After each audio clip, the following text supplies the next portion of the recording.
Shalom saudaraku, selamat berjumpa kembali dalam program Marturia Ministry.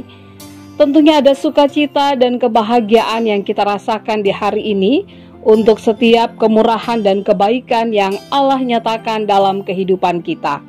Bagi setiap kita yang mengalami pertambahan usia, baik itu kelahiran maupun perkawinan, kami mengucapkan selamat ulang tahun.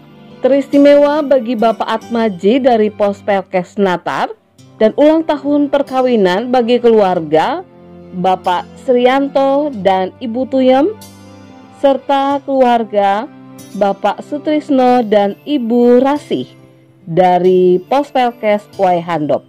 Kiranya Tuhan Yesus menyempurnakan sukacita Bapak Ibu Saudara sekalian.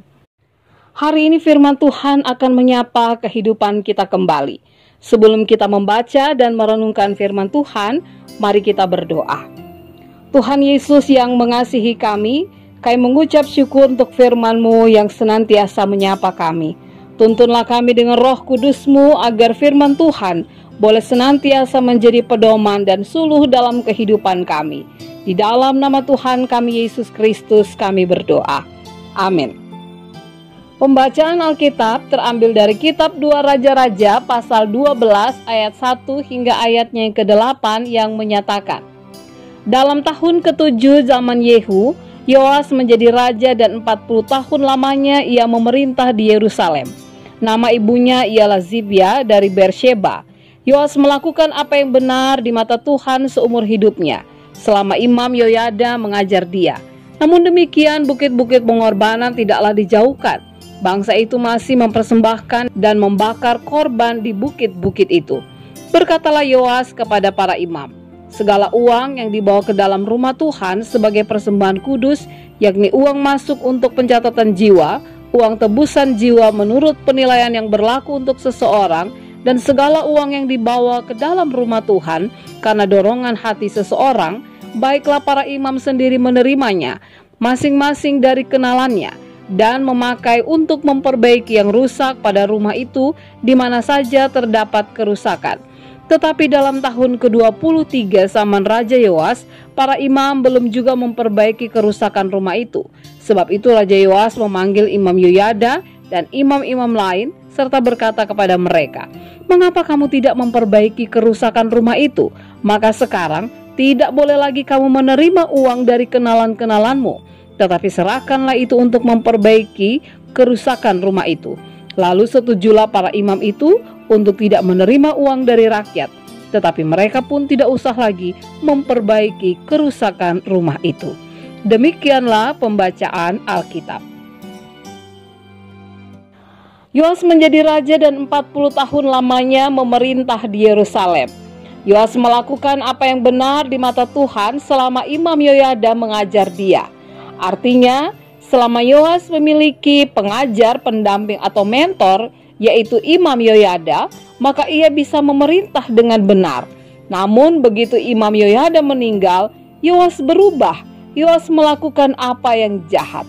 Memang dalam pasal ini tidak diceritakan secara detail, tetapi jika Anda membaca dalam kitab 2 Tawari pasal 24, maka di situ akan ditemukan bahwa akar permasalahannya adalah meninggalnya Imam Yoyada.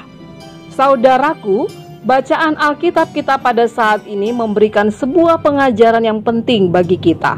Hal yang pertama, bahwa peran seorang pengajar yang mendampingi itu sangat penting dalam rangka sebuah pembentukan karakter dan penanaman sebuah nilai dalam kehidupan seseorang.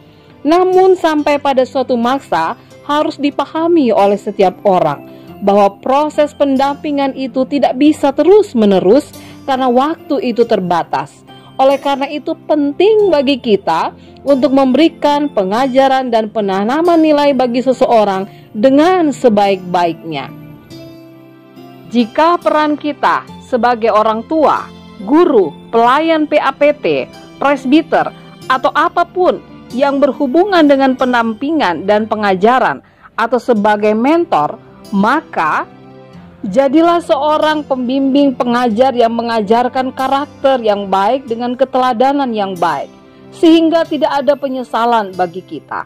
Hal yang kedua yang perlu kita sadari adalah setiap orang memiliki keputusan dalam hidupnya. Kita tidak bisa menciptakan pribadi seseorang sesuai dengan kehendak kita. Sehingga jika kita sudah memberikan pengajaran yang baik, namun pada akhirnya orang yang kita bimbing atau yang kita ajar memilih jalan yang salah, maka itu sudah bukan tanggung jawab kita lagi.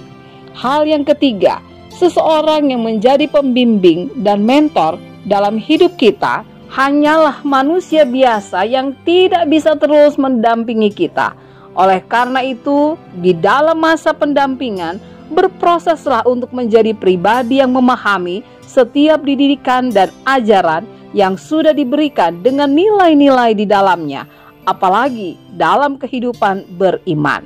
Sehingga ketika yang menjadi mentor kita, pembimbing kita, pengajar kita sudah tidak ada, kita tidak terpengaruh oleh berbagai godaan-godaan yang ada di sekitar kita yang bisa membuat kita menjadi orang yang salah dalam mengambil keputusan. Amin. Bapak Ibu Saudara yang dikasihi Tuhan, mari kita berdoa. Terima kasih Tuhan Yesus untuk firman-Mu yang mengajarkan kepada kami ketika kami dipercayakan dalam tugas tanggung jawab sebagai pengajar, sebagai pembimbing, dalam kehidupan beriman seseorang yang memberikan pemahaman, nilai-nilai, pembentukan karakter.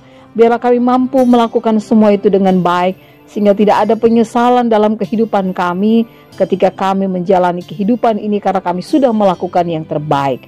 Dan Tuhan, ketika kami juga ada menjadi pribadi yang dibimbing, yang diberikan pengajaran, mampukan kami juga untuk memanfaatkan semua pengajaran, pendampingan, didikan itu dengan sungguh-sungguh, hingga pada suatu waktu kami ketika tidak lagi didampingi atau pembimbing kami telah tiada, kami tidak menyesal, bahkan kami tidak salah dalam mengambil keputusan karena kami sudah menjadi pribadi yang dewasa, baik itu dalam iman, bahkan kehidupan pribadi kami.